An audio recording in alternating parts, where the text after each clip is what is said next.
Okay, start na po tayo. Magandang araw sa atin lahat mga kababayan, saan man panig kayo ng daigdig naron. Dito na naman tayo sa another episode ng ating vlogs, Badong Ratelis po. Pag-uusapan natin ngayon, ito po, no? Luchi Cruz ng TV5. Alam ko siya yung head ng ng news department. Kung hindi po ako nagkakamali si Luchi Cruz, dati pong ABS-CBN yan. Siya po ay head ng TV News 5 ngayon, hindi na po nakatiis, no? Katulad din ni Anthony Taberna. Kaya lang meron akong pinag-aaralan, may mga lumabas ngayon na mga salita si Anthony Taberna, baka lumang video to eh. Kaya hindi ko pa po maatake, no? Pero kung mapatunayan natin na bumanat siya, babanatan rin natin. Wala naman, hindi naman ako nagsabi na bumaliktad siya eh. Ang sinabi ko kay Anthony Taberna kahapon, hindi, News 5 na po, matagal na News 5, siya po yung head. Dati siyang GMA, hindi siya ABS-CBN. Dati siyang GMA.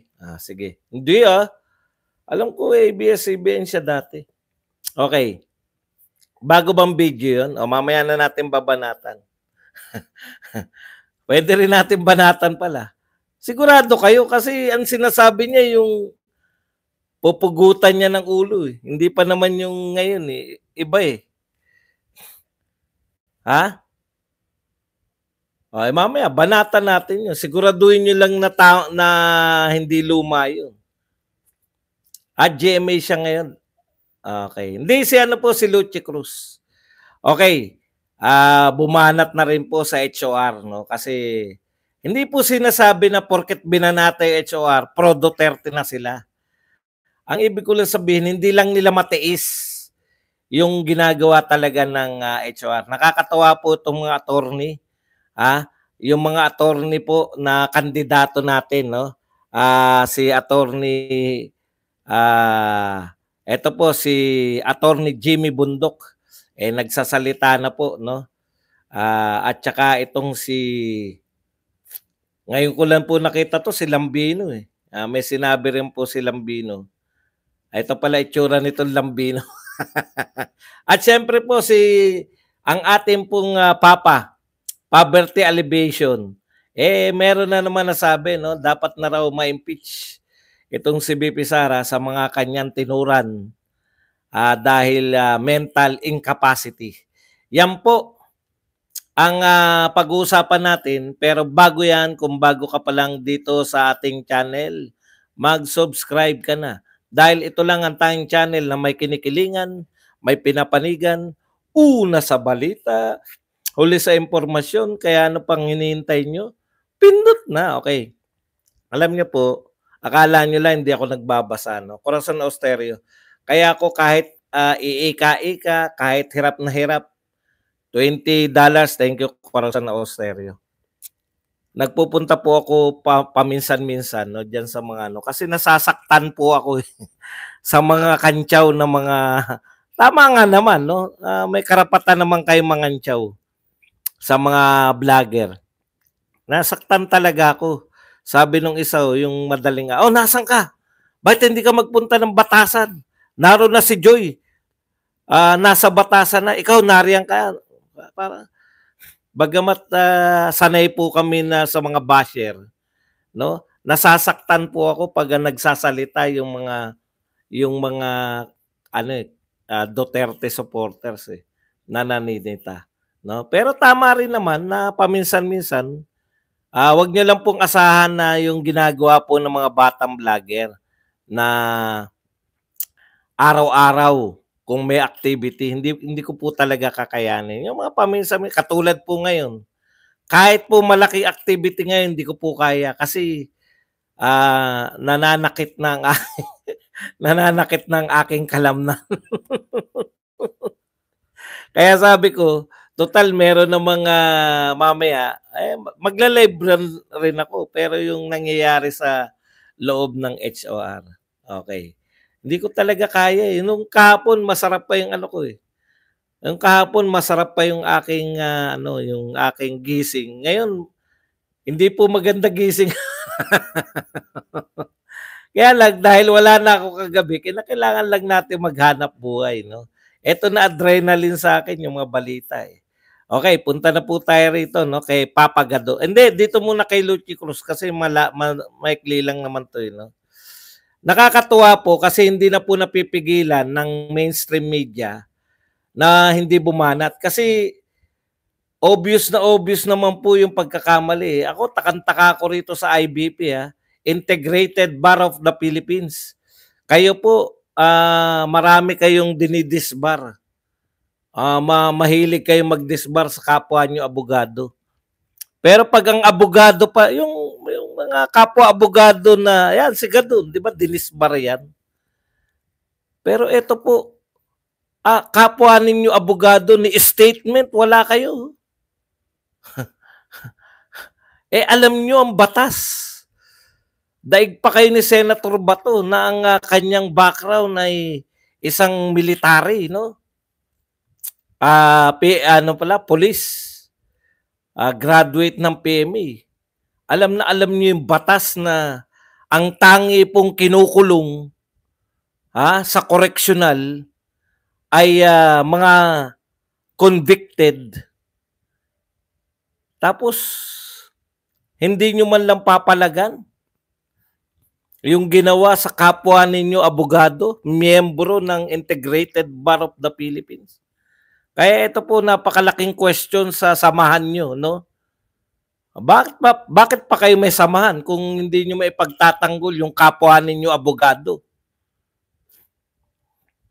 Abogado na kayo, kayo nakakaalam sa batas. Di ba? Okay lang naman ako. Okay, pakinggan po natin kung mapapakinggan. Teka, lakas natin. Ito natutuwa po ako na unti-unti po. Nauna na si di ba? Nauna na si Ted Filon. Lagi nang bumibira sa Ted Filon. TV5 rin yata si Ted Filon, eh. Baka may basbas ni Lucy. Tapos ito si Taberna. Alam niyo po, hindi na po mababawi ni Taberna yan. Kahit bahagi pa yung pagbanat niya kay BP Sara, nakapagsalita na, eh. Kung nagmamalinis lang si Taberna sa pagbanat, nagmarka na yun, eh. Maliwanag, di ba? Naniniwala siya, nagharapalan ng katiwalian. At pag hindi, yun talaga, pag hindi nagsalita ang Pangulo, yun nga lang. Kaya duda ko na bumabanat siya sa Pangulo. Ang sinasabi niya lang, pag hindi nagsalita, kinukonsinti. Kasi kung babanat ka, bahagi yan, di ba? Okay. Kaya ako bagamat binira niya si BP Sara, kung tama kayo na yan ay bago, pwede natin namang birahin din maya-maya. Ito muna si Lucy Cruz. Head po to ng TV5. Hindi, sasabihin ko na lang sa inyo. Ang sinabi niya, kasi sinisentrohan kasi yung ganti. Ito na nga po. Kung naiinaan po kayo, ito na po yung sinabi niya. No? Tama nga naman na yung sablay nga naman yung pagbabanta daw sa Pangulo. Pero ang walang nagko-question, bakit ililipat si Attorney Lopez? Bakit ililipat si Attorney Lopez sa correctional samantalang contempt lang? No? Contempt. Ito pa rin, hindi nyo pa rin ako marinig. Contempt lang. Naknang po pa. Ako po ba hindi marinig? Baburay na natin nagsasabi na hindi nila ako naririnig. Okay. Contempt lang ang kinaso, no? So ang nakukulong po sa correctional ay mga convicted. Ibig sabihin po, kahit nga ikaw ay kinasuhan, hindi ka pa rin sa correctional dediretso. Diyan ka muna sa kung saan municipal jail o kung ano man tawag diyan sa mga jail na yan. Once na ikaw konbiktado ka na o ikaw ay napatunayan na nagkasala, doon ka lang pwedeng kaya takantaka ko eh. Bakit walang mga abogado na humihirit niyan, no? Yan ba ay kasama pa? Okay na.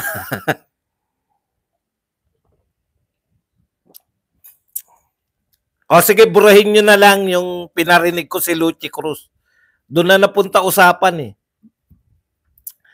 Wala na akong pinarinig para lang mahinto na tayo na hindi nyo narinig. Ano magagawa natin kung mahihina boses nila? Malakas ang boses ko. Okay. Kaya lang, ito po ang nakakatuwa dito. Head po to ng News 5 eh. Malaking organisasyon ng news. Ibig sabihin, no? Dahil sa ginagawa ninyong very obvious, kahit pa anti-Duterte tong mga to. Alam po natin na anti-Duterte yung mainstream media eh. Kahit na sila hindi nila aminin, halata po na sila po ay anti-Duterte. Pero kahit na nga sila anti-Duterte, hindi pa rin po nila masikmura yung ginagawa ng HOR. No? Talagang yan ang pinaka-worst. Sinong attorney ang hindi magwawala? Sinong attorney ang hindi magbe-breakdown? Imagine niyo kung anong uri ng tao to. Mga anak to ng mga judge. Matataas. Siya po ay chief of staff ng Vice President ng Pilipinas. No? Kumbaga, napakalaking tao kung susuriin natin. Pero kayang-kaya ni Chua. Kayang-kaya naman kung sinong congressman. Okay, yan. Maganda yung punto nyo.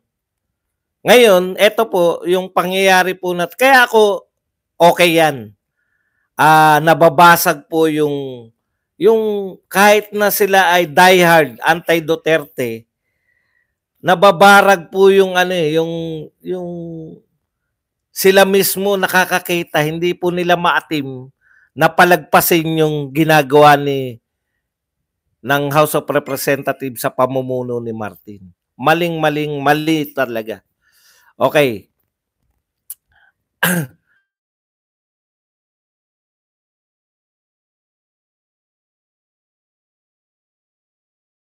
Live ako, BMR. Naka-live ako. Mamaya na lang.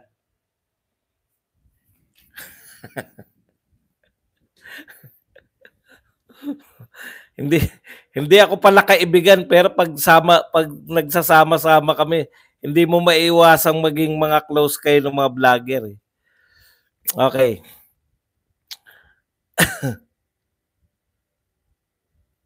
Punta na po tayo rito sa dito po. Sabi nila akusasyon kay Bato tsaka kay napakaswerte naman ni Lopez. Eto mga ibang uri talaga ng utak meron tong mga to no.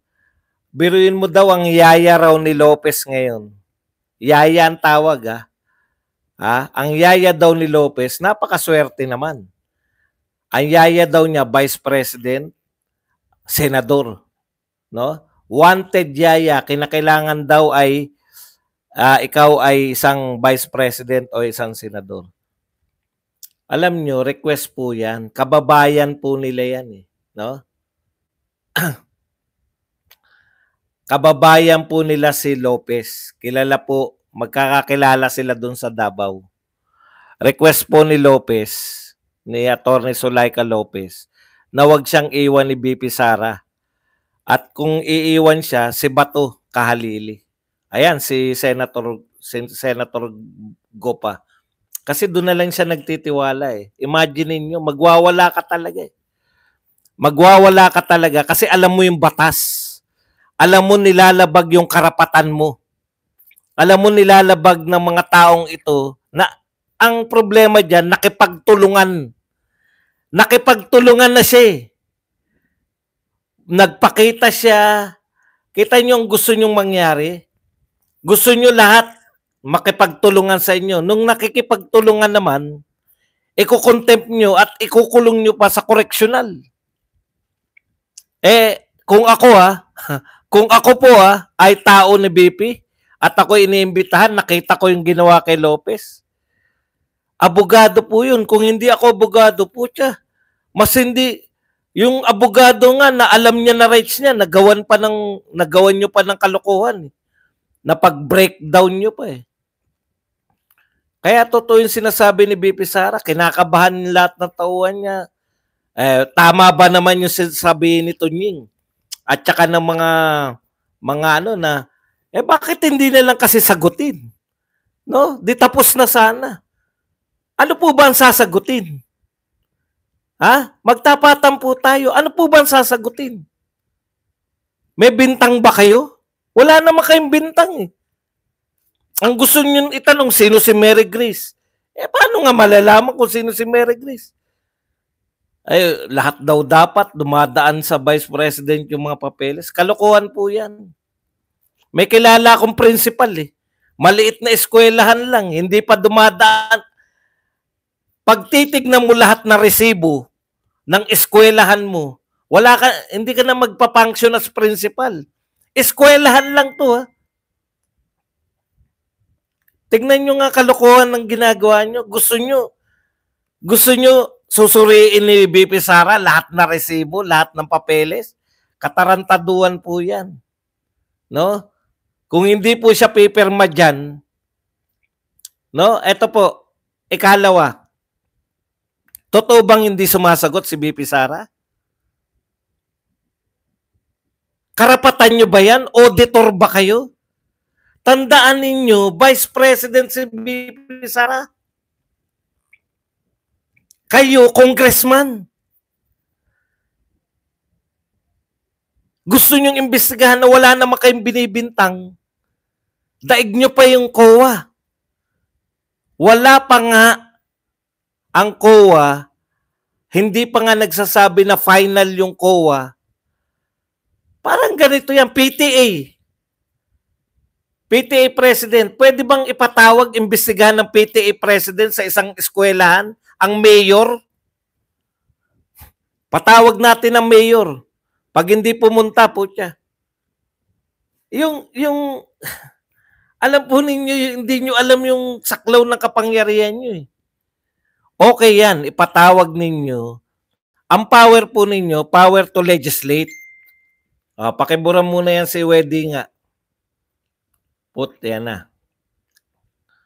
Ang power nyo, power to legislate, gumawa ng batas. Ikalawa, mag-approve ng pondo. Tapos na po kayo doon sa pag-approve ng pondo eh. Gumawa kayo ng usap. May isang congressman na nag-speech na tila may anomalya. Nag-imbestiga kayo batay dun sa speech ng isang congressman.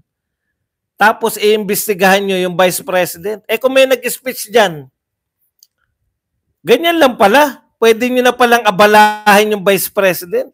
Di dapat mahina pala yung mga dilawan. Dapat pala may nag-speech na congressman nung panahon ng dilawan para si Digong o kung sino man yung gusto nila. Di ba? Si Digong pwede pala mag-speech yung mga kakampi niyang congressman, privilege speech, tapos isasalang na si Lenny, pwede nang gipitin? Katarantaduan yan. Ano ang bintang nyo? Nagnakaw ba? Nagnakaw ba si BP Sara? Wala nga kayong bintang eh. Ang ginagawa ninyo, ino-audit ninyo, auditor ba kayo? Tsaka kahit, no, yun sa budget, hindi kasi nila hindi kasi, gusto nila ipasa yung budget, hindi nila mapaten si BP Sara. Kaya kinaltasan nila. Tama yun, kinaltasan nyo, di ba? Ayaw magpaliwanag, di kinaltasan. Di ba? Kinaltasan ninyo. Okay yun, nasa power nyo yun. Pero beyond that, wala na kayong power over the Vice President of the Philippines. Anong sinasabi mo, Tunying, na magpaliwanag lang si BP Sara? Bakit sa kanila magpapaliwanag? Ano ba sila?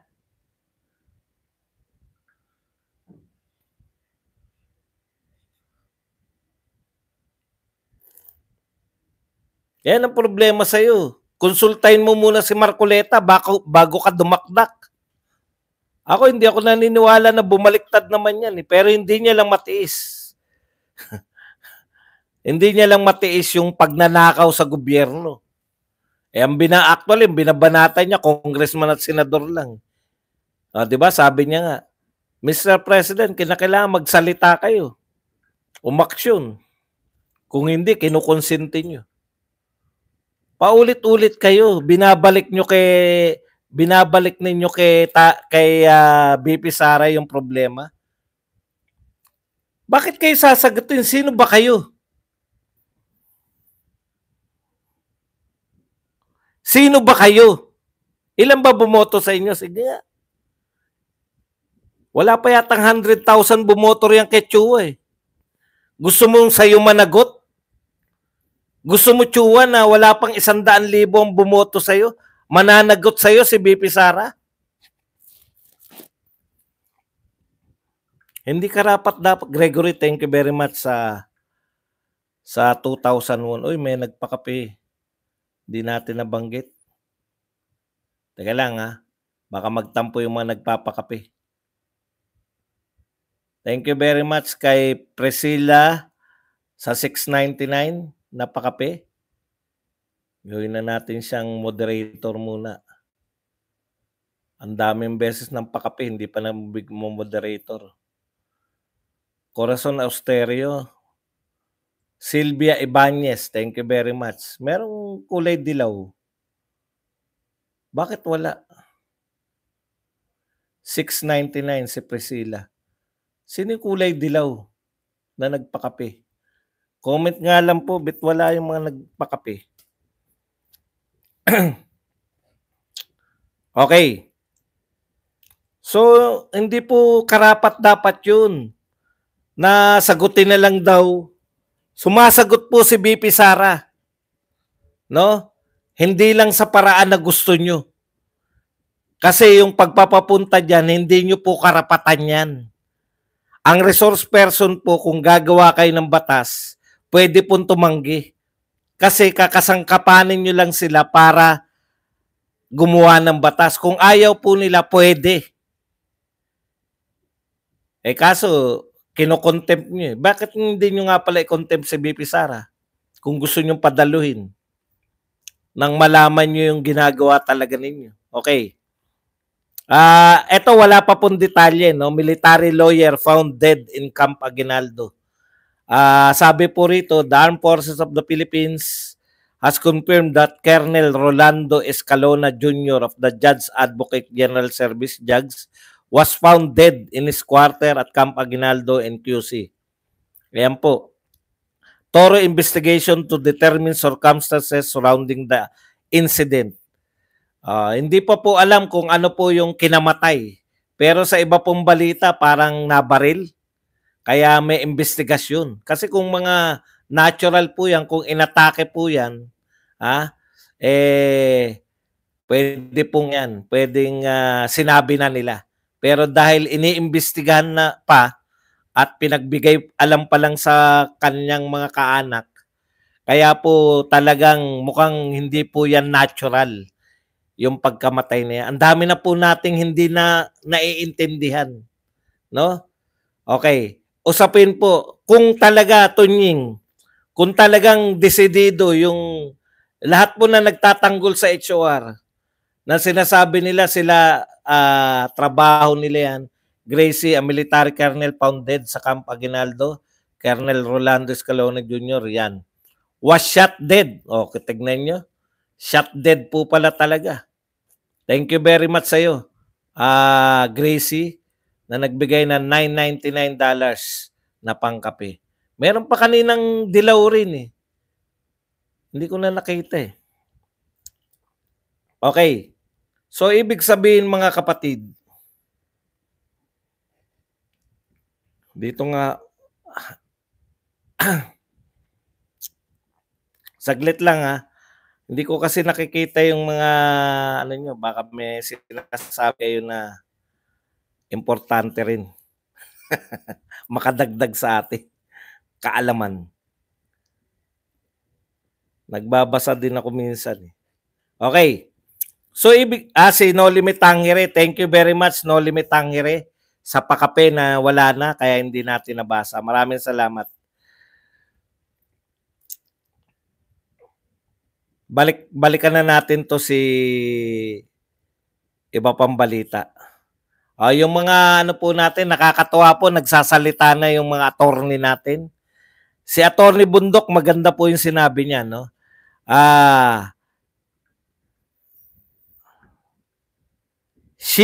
VP Sara is stripped of her other powers, and I think everyone acknowledged that.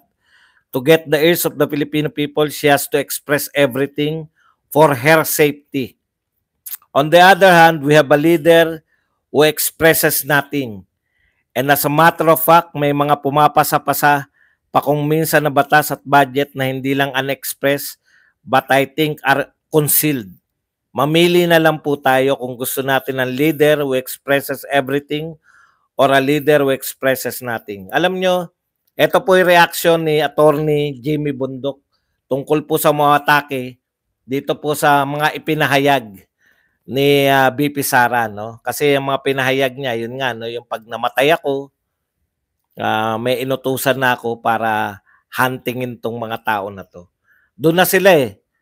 Alam niyo ang problema, napaka-bias, no? Ginagalit niyo ng ginagalit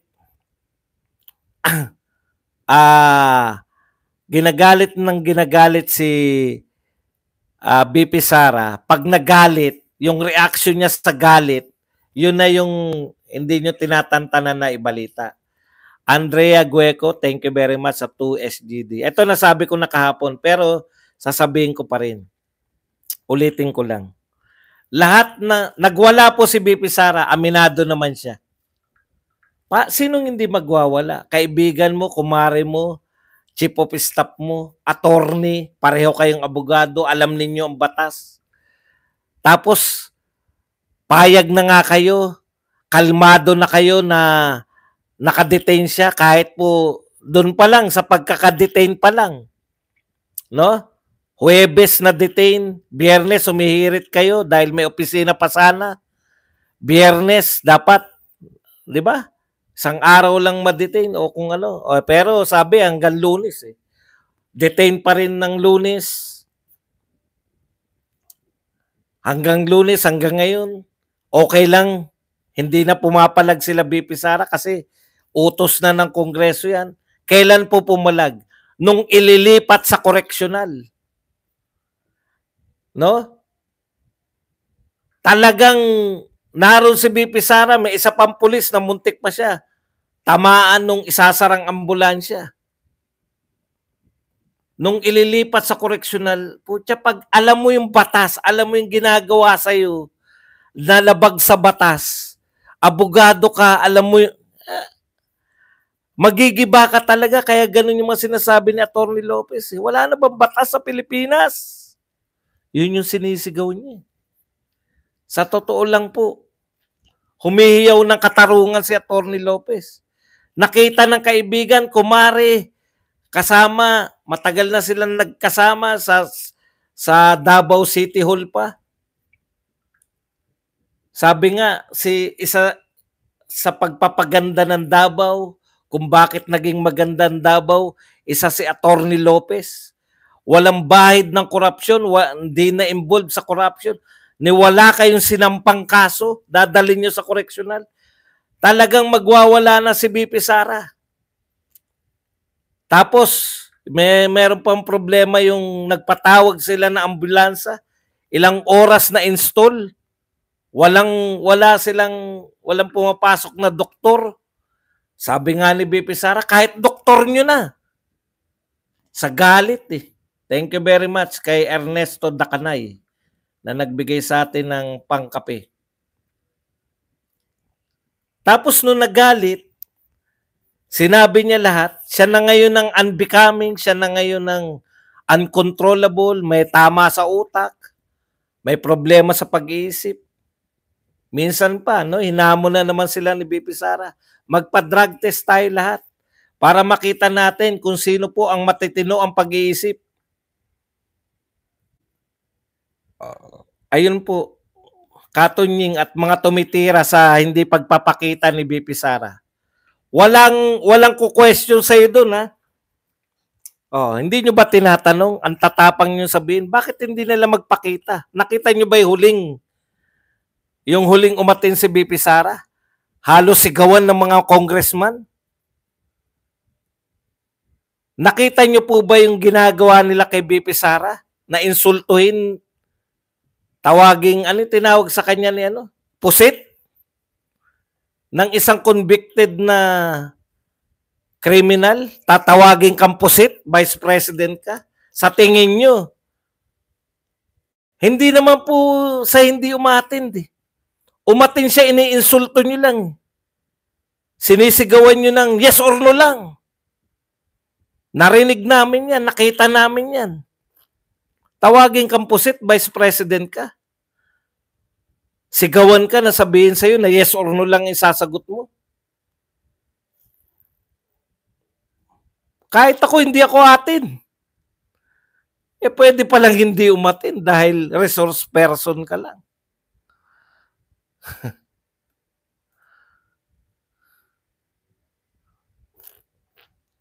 Ito po ang sinabi naman ng isa pang attorney natin, si Attorney Lambino. Para naman napopromote din natin sila. Ayon kay Attorney Lambino, yung sinasabi nila na hindi raw po hindi raw po ugali ng isang leader yung pinapakita ni BP Inday. Hindi po. Sabi niya, yan po ang magandang quality ng isang leader. Yung loyalty, pinapakita niya loyalty sa mga nasasakupan. Very loyal si BP Sara sa kanyang tauhan. Alam nyo, ginagawan pa ng intriga eh. Sabi ng mga BBM supporters, kaya naman nila binabantayan yan. Kaya naman nila binabantayan si Atty. Lopez dahil ayaw nila maging Garma II. O ano pong masama doon? Sa ayaw nila maging Garma II. Bakit si Garma ba nakaharap pa kay Tatay Digong? Iniharap nyo pa ba si Garma kay Tatay Digong? Alam nyo po, basic po yan sa kaso na ihaharap yung nag-aakusa ay dapat iharap sa inaakusahan para mapatunayan kung sino ang nagsasabi ng totoo sa kanilang dalawa. Kaya tama to sinasabi ni Atty. Lambino. Magandang quality yan ng leader. Yung loyal ka sa mga tauhan mo. Hindi lang dapat ang tauhan ng loyal sa leader. Pati yung leader loyal sa tauhan niya. Masama po ba yun? Drama lang nila yan. Binabantayan para hindi maging katulad ni Garma. Tama. Ano pong masama dun? Ano ba ginawa nyo kay Garma? Nung nag-iiyak, pinakulong nyo. Nung nakulong, bumaliktad. Iba na mga sinasabi pagkatapos makulong. Tapos nung atin si Pangulong Duterte, hindi na makita. Una may nagtataka ko, bakit walang humahabol kay Garma? Sige nga, sagutin nyo nga, bakit walang humahabol kay Garma? Nagpakita na si Tatay Digong. Pinabulaanan niya yung mga sinasabi ni Garma. Bakit walang humahabol para iharap sa Senado at sa Kongreso? Tama yun. Ayaw talaga nila, ipe-prevent nila na matulad kay Garma. Bakit masama ba yun? Charles, thank you very much sa $9.99. Continue the fight. Yan. Maraming salamat, Charles. Okay. Puntahan na natin. Last topic na at maubos na oras natin. Hindi po, eto sinagot na ni Bato yung yaya. Eto sabi ni Bato, hindi naman kinakailangan senador ang magbantay. Magkababayan. Ayan ha. Magkababayan kami. Taga Davao, matagal na magkaibigan. Mas komportable siya kung andyan kami. Correct po yun. Pucha, siya nga, kung tutuusin, dapat yung lahat ng paggalang nyo nasa chief of staff ng vice president eh. Ililipat nyo kung saan nyo gusto eh. At least, pag nariyan si Bato, kahit pa paano, 'di ba, mangingimi yung mangingimi yung mga pulis na huli. Dating PNP chief 'yan eh. Kung hindi man nila ginagalang, no? Kung hindi man nila ginagalang si BP Sara na, malamang si Bato merong hold sa kanila 'yun.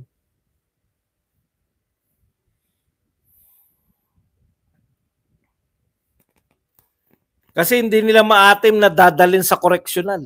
Alam ni Bato, Bucor si Bato. Baka nakalimutan nyo. Pagkatapos niya maging PNP chief, inassign siya sa Bucor.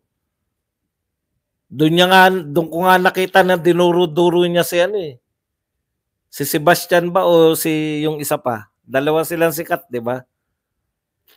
Siga ba kayo rito? Sabi ni Bato. Okay. Ito po, huli na lang. Ito pong si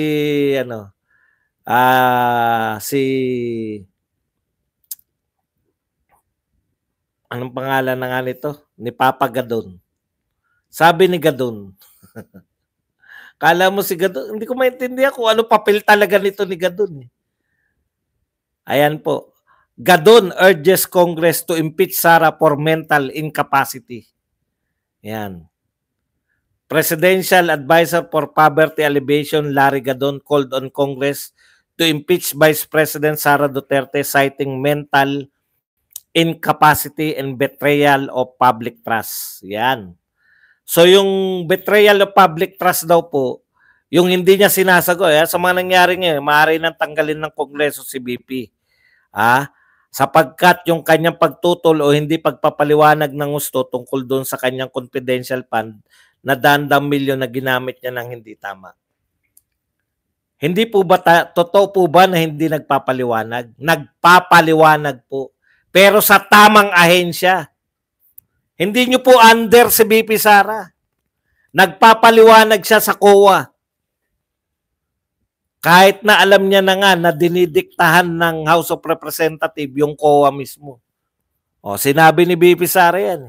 Kahit alam ko na dinidiktahan niya ng House of Representatives, nagpapaliwanag pa rin siya. Kung ano hingi ng COA, papel, ibinibigay nila. Pero wag niyo pong katarantaduhan yung sinasabi ni Tunying.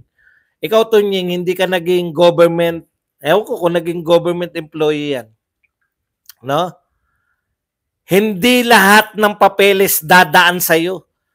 Office of the Vice President, pambuong Pilipinas yan, dadaan sa'yo lahat. Katarantaduhan yan. Sabi ko nga sa inyo, maniwala kayo. Wala, kaya nga merong mga accountant, kaya nga merong mga clerk, kaya nga merong mga tauhan. Dahil ang trabaho mo, mag-manage ka sa pangkalahatan.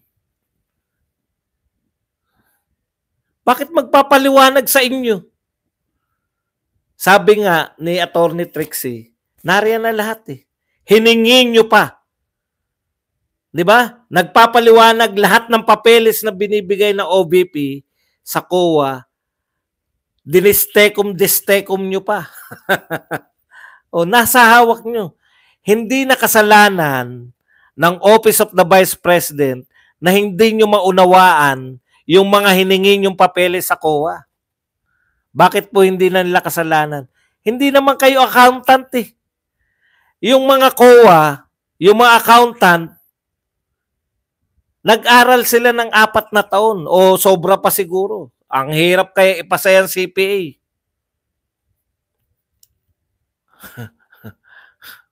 Pinakamatatalino yan, yung mga napunta rin sa COA. Yung mga kausap nyo nga, attorney na. CPA na, attorney pa eh. Dobleng talino eh. Tapos kayo, ni hindi kayo attorney, ni hindi kayo CPA. Gusto nyo mabasa yung mga papeles ng COA? O hindi rin ba? Hindi rin? O hindi rin pala eh. Yung mga hindi naniniwala, walang pilitan.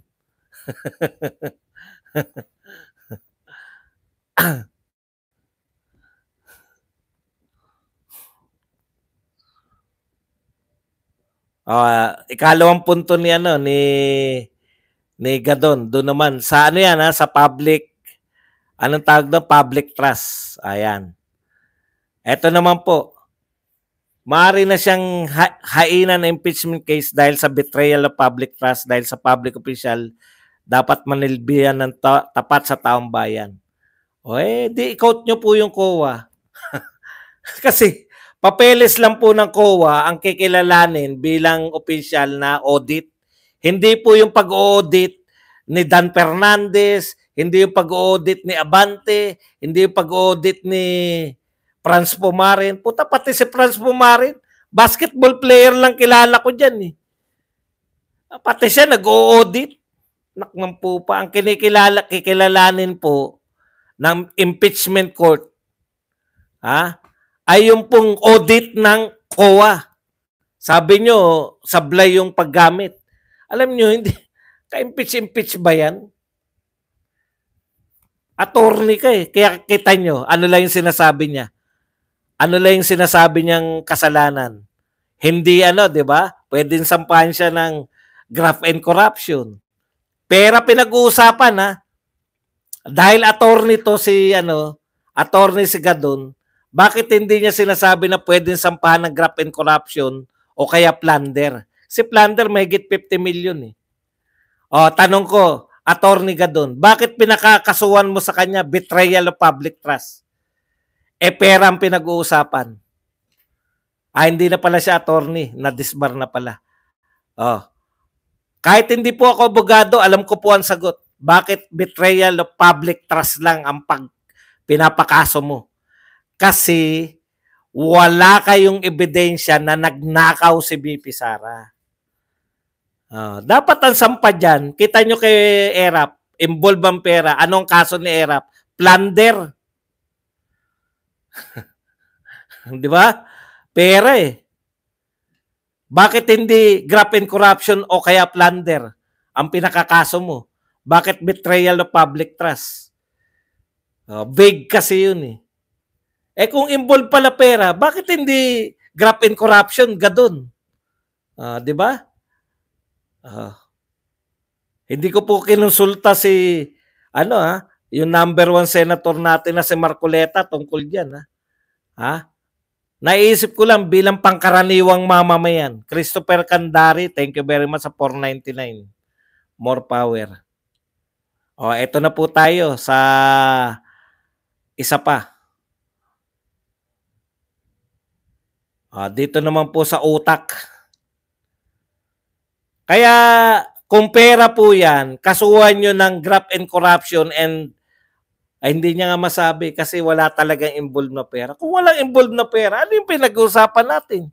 Ayaw lang magpaliwanag. Ayaw pala magpaliwanag. Kaso pala yun. Cannot understand. Okay. Ang duties ng Vice President is to assist the President. Paano siya makakapag-assist? Pinagpaplanuhan niyang patayin ng Presidente. Tignan nyo. Ang plano niya, ano ko lang agad doon ayon kay BP Sara, meron na siyang inutusan. Just in case na may mangyari sa kanya. Paano siya magpaplano kung may nangyari na sa kanya? Ikaw naman Gadon. Kala ko pa naman matalino ka eh.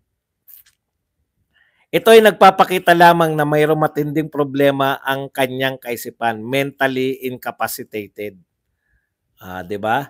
Kaya po pagsasampahan yan ng mga congressman, alam din po ng mga congressman yan, ibabasura lang yan ng Senate. Wala kayo eh. No? Wala kayong plan, talaga, kaso. Pag involved po pera, dapat ang kaso graft and corruption or plunder. May perang involved eh. Bakit hindi sinasabing graft and corruption and plunder? Paano? Wala nga kayong bintang na binulsa niya yan.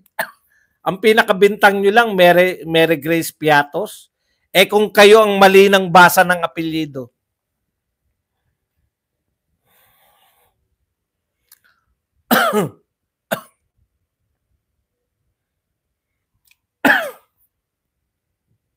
Di ba?